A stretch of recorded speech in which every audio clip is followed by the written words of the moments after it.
My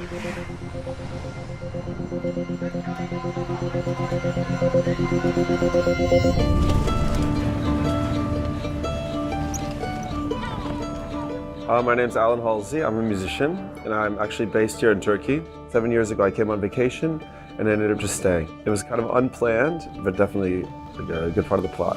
My name is Ela Grego, and I'm from Croatia. I do modeling. I have shootings maybe 2 or 3 times per week. On my free time, I'm shooting vlogs, cooking videos, and workout videos. My name is Adam McConnell. I am an educator. I've been teaching at Sabancı University, teaching one of the freshman courses in Turkish history for the last 5 years. I'm Brianna and I'm from Australia. I actually have a business called Turk to Me.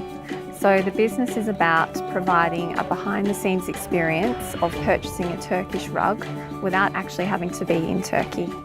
So I work in a cryptocurrency hedge fund. It's based in California. I'm the operations manager. I help the hedge fund to grow. I help basically rich people to get richer.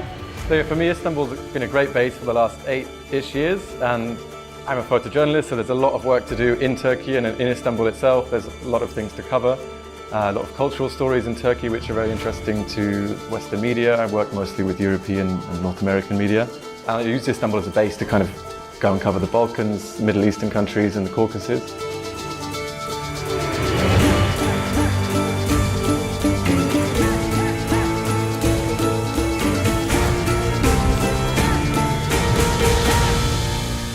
People are very, very nice to me here because of my sketchbook. I draw, I draw the country and I draw the people. This is from Ephesus. This is a drawing I started in 2017 and forgot, so I finished it up when I was there last.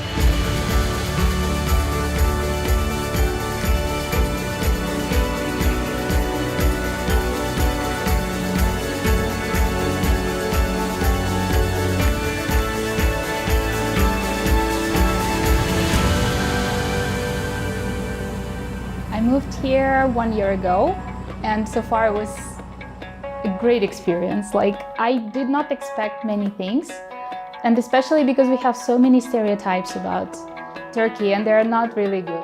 I was kind of afraid, and my family was afraid too, but I was fascinated by the warmth that Turkish people bring. Actually, across all 3 of the cities that I've lived, the one thing I would have to say is that it's incredibly easy to make friends. Incredibly easy, whether they're Turkish or international. If you're only hanging out with expats in a place, it's kind of hard to integrate. It's a comfort zone. You just stay with your friends where it's easy, this and that. I don't like that.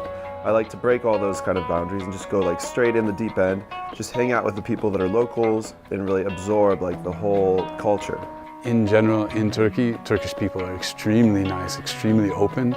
And the first time that I came to Istanbul, I found Istanbul to be not so different.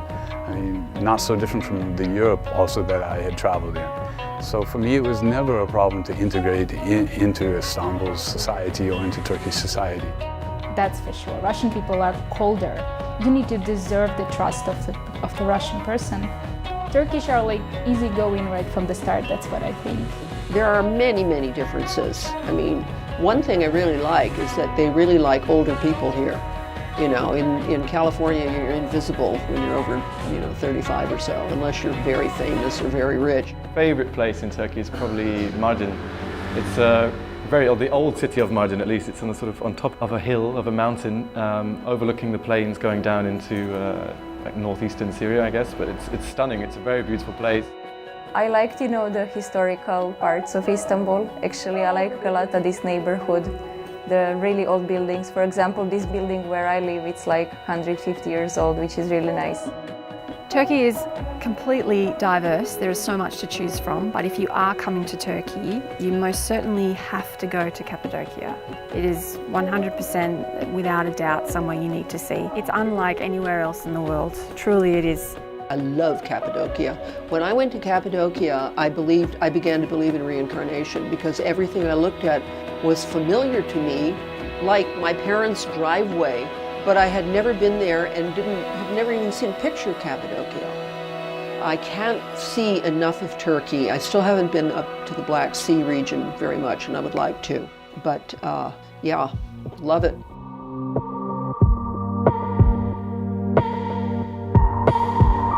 Food, crazy. I mean, they have like 400 types of soups, the best seafood, incredible food all around. There's a lot of things that's like really good vegetarian food. Now there's a whole huge vegan kind of movement that's starting up. Turkish cuisine is extremely diverse. Every region in Turkey has its own specialties, its own foods, its own food culture. And learning about all of these things is just as much fun as actually eating the food.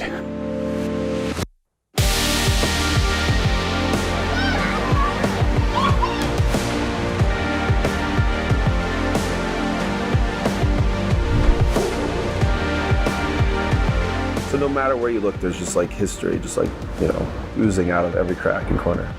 In Turkey, you can see a wall, and you can see where the stonemasons put that wall together in the 9th century.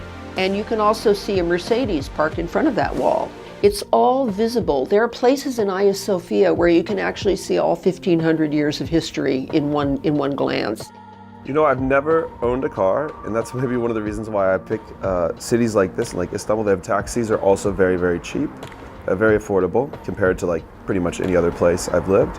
And I find traveling around Istanbul to be very easy, despite the fact that I don't have a car. Public transportation is very easy, especially now the bus lines have been dramatically expanded in the past 15 years. Far more buses are on the lines. So it's very easy to get around with both the buses and then also, of course, the subway. It's a very modern city. It's a very diverse city, like very open to foreigners. Yeah, like if you are not religious, it's totally fine. I think nobody is forced to be religious around here. There is that freedom of choice. My biggest challenges in Turkey are mentality-wise when it comes to work and discipline. Generally, for example, if you have a meeting, it's not uncommon for a lot of the members of the meeting to be running late, and it's actually not viewed negatively. So this is certainly something that we have had to learn to be okay with and learn to adapt to. There's a lot of paperwork that needs to be filled out for very simple tasks. This is something that is still a little bit annoying for me, that I still struggle to get a hold of. The biggest difference between the UK and Turkey, probably mentality in the sense of lifestyle. In the UK, it's very much you go to work, you do a crazy amount of hours, you go home, lock the door, watch TV, done, have dinner, go to bed. Lifestyle here is much more preferable to me. We have sort of 9 months of summer-ish weather, and then just 2 or 3, 4 months of winter, which is not perfect. You get 4 seasons still, but that kind of dictates a nicer lifestyle for me. Have you ever seen weather forecasts in Russia and comparing to Turkey? I mean, when it comes to opportunities, Istanbul is a pretty great city for that, like especially for young people who are maybe interested in building a career or getting some work experience. I think it can be really nice. Most people that come here say the exact same thing, which is it is nothing like what they imagined. It's nothing like what they pictured, and they leave this country with a much more positive outlook than what they came here with. Because almost all my friends that have visited here had an amazing time and loved it. And it's other stuff. So that's how I look at things. When I like get my information, I ask some people that actually are from there or that went there, and that's the best way to get information because it's almost firsthand. Otherwise, you don't know. There's always an agenda with people trying to say things like it's like this or that. So that's my personal advice: is if someone is interested to go, ask someone that already went, and then if that's one of your friends, and that's pretty much the best way to get information. In 3 words, wow, that's a hard one. Green, busy, 24 hours. Melancholic, chaotic, home. I don't know, it sounds a bit cheesy, but yeah, I always feel happy when I come back. Super crazy place. Completely misunderstood country.